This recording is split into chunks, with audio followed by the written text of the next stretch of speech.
Friends of the Gambia, ladies and gentlemen, I have been asked to address the issue of female circumcision or cutting in other terms it has also been called female genital mutilation as a human rights issue. But before I do, I wish to thank the organizers of the Gambian Cultural Week in Oslo, Norway, for their very kind invitation and the hospitality that they have demonstrated since our arrival.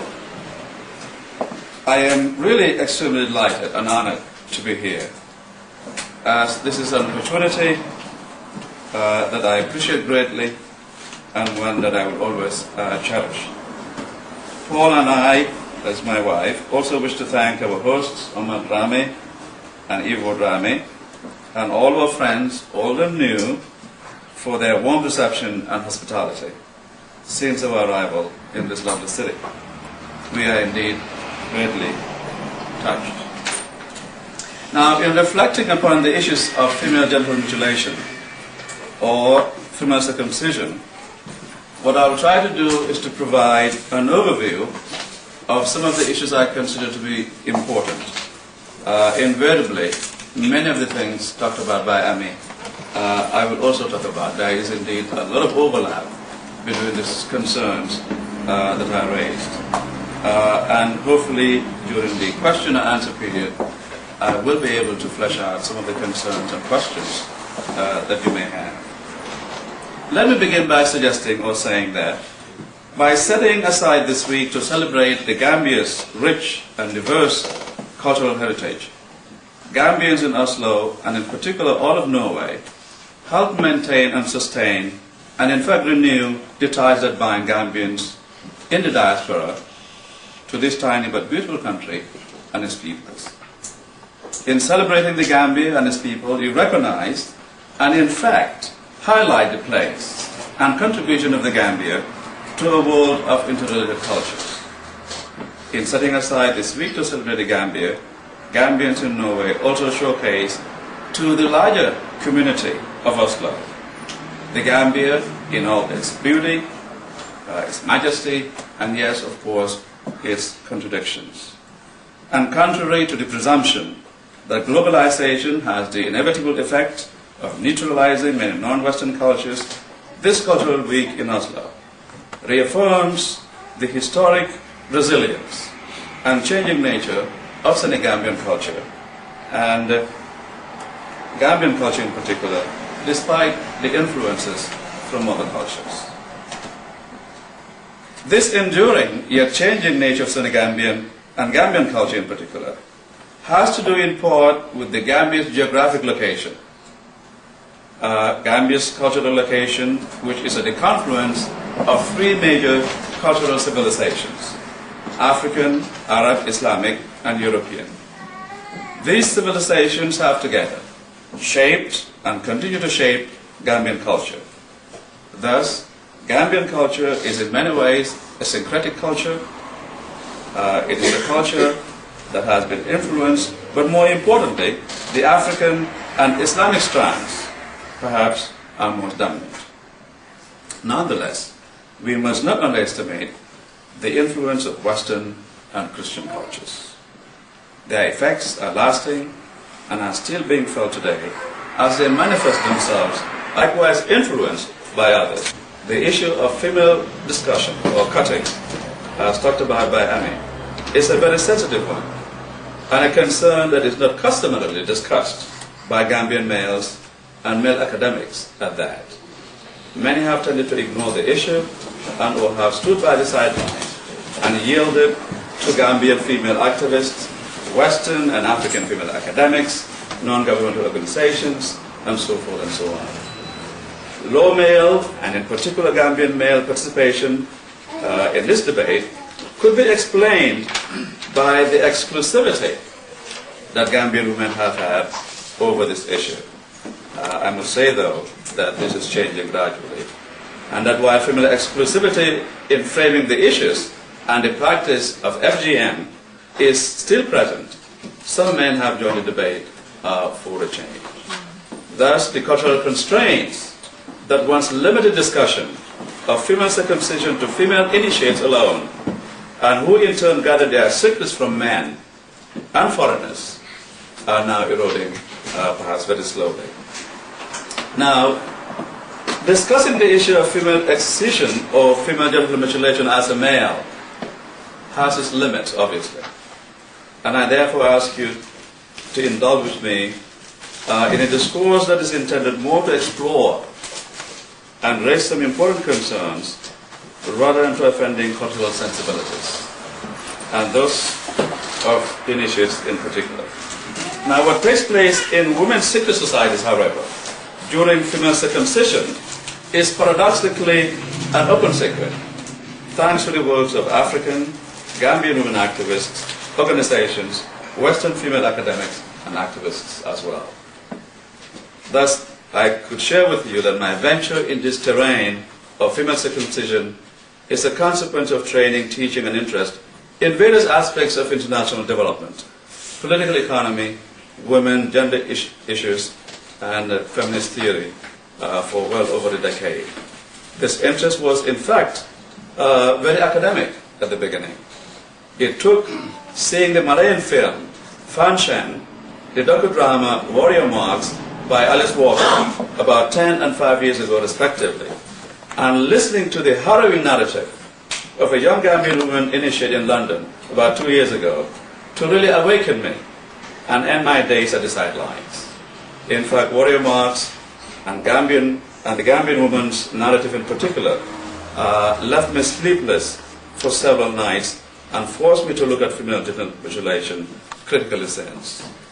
It is not necessarily, I would say, the foci or the foci of my academic research, yet it has nonetheless taken a significant chunk of my research time and interest in the last 2 years. This in part because of the promise that I made to the Gambian woman initiate I met many years ago. Unlike other cultures, Gambians continue to evolve new institutions to help adaptation to ever-changing domestic needs and international concerns. It is my view that female genital mutilation is a maladaptive practice, a practice that must do away with the most painful and dangerous attributes should we wish to keep the rituals and the celebrations. The elements that emphasize respect for elders, instill hard work and responsibility among initiates, the ceremonies and the celebration marking the rite of passage from childhood to womanhood, personhood, etc., are elements that are worth preserving without the physical cutting of genital parts. When it comes to eradication, I believe that education, discussion, medicalization as practiced in some countries as a transition to eradication, or eradication as argued from a human rights perspective, legislation, and all other strategies have an important part to play. We may not all agree on a given mode, but together we can make an impact. For instance, a mother or group of mothers who refuse to circumcise their daughters would be contributing in no small measure to the ultimate eradication of female circumcision. Likewise, as Ami has hinted earlier, fathers, brothers, uncles, and all the male relatives who convince their wives and daughters not to engage in circumcision or support their partners and daughters who refuse to do so could also have a major impact. But perhaps the most all of us can do is to be educated and educate others about the issues pertaining to female circumcision. Despite the raging controversy surrounding the practice, many people, unfortunately, remain uninformed. It is our duty, therefore, to then educate ourselves and help others acquire information about the subject and the issues. When it comes to female cutting and its eradication, I am on the side of the debate that argues that despite our cultural differences, binding universal laws, standards, and norms are possible. In fact, I feel that they are necessary. This is because, despite our cultural differences, many principles and covenants in international law are premised on different and sometimes divergent customs. The international community is generally agreed that torture, genocide, slavery, and rape of women, political prisoners, are crimes against humanity. Consequently, we must not hide behind the edifice of culture, cultural explanations, and excuses to justify female circumcision. In fact, few people do that. As the Burmese political activist Aung San Suu Kyi argues so eloquently, the National Culture Code can become a bizarre graft of carefully selected historical incidents and distorted social values intended to justify the politics and actions of those in power. She goes on to add that as for the charge of cultural imperialism, I quote again, when democracy and human rights are said to run counter to non-Western cultures, such cultures are oftentimes defined narrowly and presented as if they were a monolith. To avoid this, she contends that it is possible to conceive of rights which place human worth above power and liberation above control. Female circumcision, again, in my view, is the imposition of control over women in societies that are inherently patriarchal, even when women control and many support the practice. Men who support it do so in order to preserve gender elements of a culture that are no longer defensible, so as to preserve male power, privilege, and advantage. It has little or nothing to do with religion, chastity, or tradition, but has everything to do with power. Female circumcision straddles both health and human rights issues, and as such needs a community-based, multi-dimensional approach to eradicate it.